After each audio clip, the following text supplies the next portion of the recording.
Hi, everyone. Welcome back to another episode of The Danny Show. Today, I have a very special guest. Her name is Chelsea Leite. So, Chelsea Leite is a writer, comedian, producer, and content creator based in Toronto, Ontario. She's currently the editor in chief of SB Nation's Raptors HQ blog and does freelance writing for Windsor.com, Give Me Sports, CBC Comedy, Swish Appeal, and many more. She also performs live comedy around Toronto and has completed both the Second City Conservatory program and Bad Dog Theater Studios series, thematic long form. Recently, she was part of the first coached assembles program at the Second City Toronto. Through that program, she performed with an improv troupe at the iconic John Candy Box Theater from January to March 2023. In 2021, she published the number 2 and number 8 most popular pieces on the satire website End of the Bench.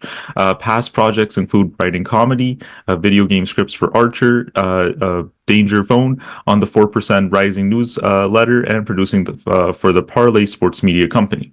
In addition to writing and performing, she also has producing and social media management experience. She has obtained a bachelor's degree in English rhetoric from the University of Waterloo and completed Humber College's television writing and producing graduate program in 2019. And now Miss Chelsea Leite joins me live. How are you doing, Chelsea? Hi, good. How are you? Good, good. Thank you so much for doing this. I really appreciate it.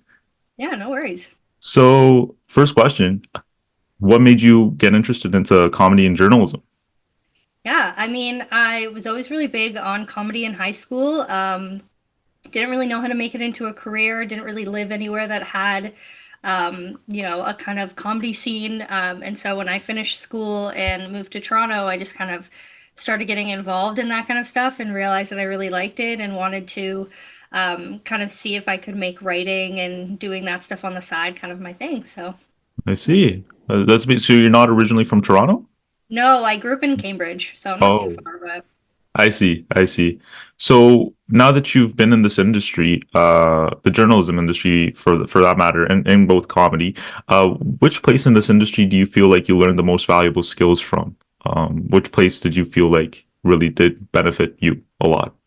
yeah, I've been able through my role at Raptors HQ now to get Hmm. a lot of experience like around the Raptors and like going to games and practices and events and stuff as media. And I think that has been like the most hands-on learning for me. Right. Um, I technically don't have that much journalism education, and so it's kind of Mhm. just been like me learning on the fly and Right. um, making sure that I like am asking the right questions and doing things right. And that's just come from like experience and watching people around me and getting advice from some really great people in the industry and stuff like that. So just like getting out there and doing it, I think has been the best.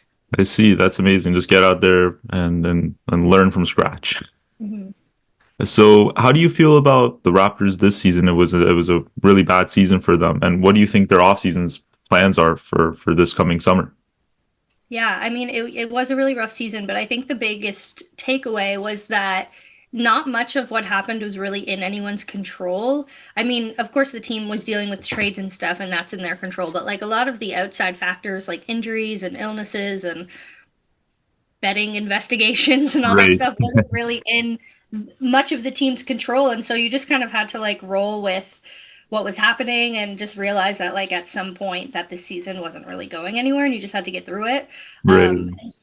But at the end of the day, they all still really came out with like a positive attitude around everything. And I think that just speaks to like the culture that they're trying to rebuild there. And I do think the off season is gonna answer a few more questions that people may have about the roster and stuff like that. And I do think that for the first time, like once we go into next season, you're going into a season with a very clear vision of what is going to happen and who is Right. going to be there, and a little bit more clarity than we've had in the past couple of years for Mm. this team. So I think that's a positive. Yeah, for sure. That is a positive to look at and hope because this team has a lot of promise. You know, a lot of young talent and I hope they get busy in this year's draft because we do have a lot of draft picks. So we'll see how it goes. My other question to you, Chelsea, is will Toronto ever get their own WNBA team? Is that in the rise? Yeah, I do think it's like in the future. I'm not sure if we're talking like 2 years from now, maybe a little Mhm. bit more, but Sure. um, The WNBA is really eager to expand in the next like 5 years, and I think the goal was something like 5 or 6 more teams before like 2027 or 2028. Hmm. And I do think Toronto is on that list. There's kind of reinvigorated hope of a different bid coming in after MLSC decided to pass on it. So I do think that there's stuff in the works, and hopefully that can kind of come into something. But there is hope, and there is like the audience and community here who would really accept a team. So I think it's just about putting the business stuff together, and then on the WNBA side, you have to figure out stuff like flights and a new CBA and stuff like that, so that it logistically works as well. So there's Hmm. a lot to figure out, but I don't think it's like out of the realm of possibility. No, for sure. Yeah, I think it's like you said, it's not going to be like in a year or two, probably, like 10 or 15 years down the line, but it could happen, I really do feel like the WNBA, like you said, is looking to expand. And why not Toronto? I mean, we already have the Raptors here. Why not bring in a WNBA team? That would be really cool. Mhm. Yeah. So, I wanted to know, who are your role models in this industry? Do you look up to anyone, or is there someone out there who kind of was like your mentor? Yeah, I mean, there's been a lot of people that have helped me along the way. I mean, when it comes to the Raptor stuff, people like Blake Murphy have been really helpful to me. Mhm. There's always people who are cheering me on, people like, Danielle Michaud on Sportsnet, and, Right. a couple of those people who have really just like encouraged me throughout the years. And I think when it comes to the WNBA, I mean, people like you know, Candace Parker and Ari Chambers and people like that who have really like made a difference in both, the basketball, but also like the media realms as well. And then I also have like comedian people who I really look up to, and, writers and stuff like that. So I think because I have so many different like areas of interest, it kind of helps to just like keep my options open with that kind of stuff, and just really like try and look up to a lot of people and realize that having one exact plan for what you want is not exactly helpful, especially these days. So yeah. I see. I see. No, that's great to hear. It's great to hear. Just have those options open, and like you said, gain as many skills as you can from a lot of different people, for sure. Yeah. So coming back to comedy, how has the comedy experience been like for you going to these different events? How do you like it, and how is it like? How did you benefit from it? Yeah, I mean, I moved to Toronto in 2018, Hmm. and then started getting into that stuff. And I was on a really good roll, and then COVID hit, which kind of sucked and kind of drained everything out. Right.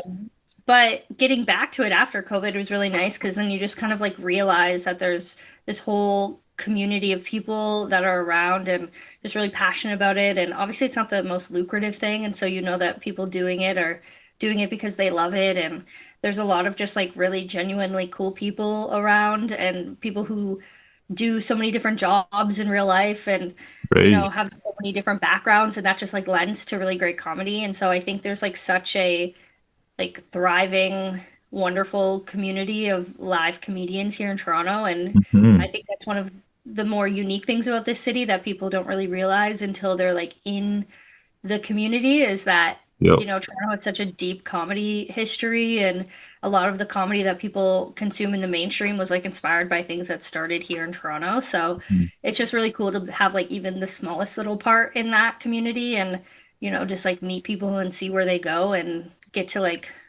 have some fun times and laughs along the way. No, that's amazing to hear. So, looking at your educational experience now, with you going to the University of Waterloo and getting a bachelor's degree in what was it, English rhetoric. Yeah. So, how was that experience for you, Waterloo, and then going to Humber? How was that experience for you? Yeah, I mean, I finished high school and I didn't really know what I wanted to do with my Hmm. life. So I just went and started doing a bachelor's degree. And I mean, I'm not sure what the process is at a lot of other schools, but I had the chance to just kind of like take a bunch of things and figure out what I wanted to do. And Right. Waterloo has this great program where, it wasn't exactly English literature, because, you know, I think the traditional English lit is just kind of reading and doing essays and stuff like that, whereas this program was a lot of different forms of writing, and I got to try out basically everything and decide what kind of writing I wanted to focus on in the future. And so I got to do things like journalism and grant writing and, media, like PR stuff Yeah. um, and as well as taking like media classes and lit classes and all that stuff. So it was great and I loved it. But the one thing that they didn't really have was like a television screenwriting comedy kind of section there. Mhm. And so that was kind of the area I realized I was most interested in. And so decided to do another year of school and go to Humber and do this really, intense program where you're only there for 8 months and you're with the Right. same like 25, 30 people every day in the same room, Hmm. just talking about TV and movies and writing scripts and writing jokes and all that stuff. And, it definitely was like a big difference from like maybe I guess more like a steamed education experience at Waterloo where, you're going to classes and doing exams and all that stuff. Whereas my experience at Humber was just kind of a lot more like workshop based and a lot of collaborative stuff and a lot of just like pure writing and getting feedback, which was great. And I think, Mm. as much as I learned a lot about screenwriting, which of course I want to like go back into in the future. I mean, it's kind of a rough time to get into any kind of writing right now, so I'm just kind of doing what I can. But um, I think what that program taught me more than anything was just like how to get feedback as a writer and how to um, just like output a lot of stuff, but also not be too um, sensitive about the stuff that you're putting out because ultimately you will have editors in your life and the Right. editors are going to do what they want to do. And you just have to learn to not like baby your stuff too much because Right. in the end, like, editors will do stuff with it that maybe you don't agree with or you didn't intend for For the sure. writing to go. And so I think just that process of writing and getting feedback and having to take notes and rejection and all that stuff was like really good for the future because, Mhm. the life of a writer is like 90% rejection. So For sure. it was really helpful and it was kind of like my first step into the real life thing and kind of in this safe environment where you can fail and it won't really have that many repercussions on your life. No, I totally agree. Like, I wanted to know what aspect of journalism do you like the most? Like writing. I know you do a lot of writing for the Toronto Star. I saw your articles. That was great. Um, do you like writing more? Do you like broadcasting? Do you do broadcasting or do you like both? Yeah, I mean, I've gone into this like mostly doing writing just because Sure.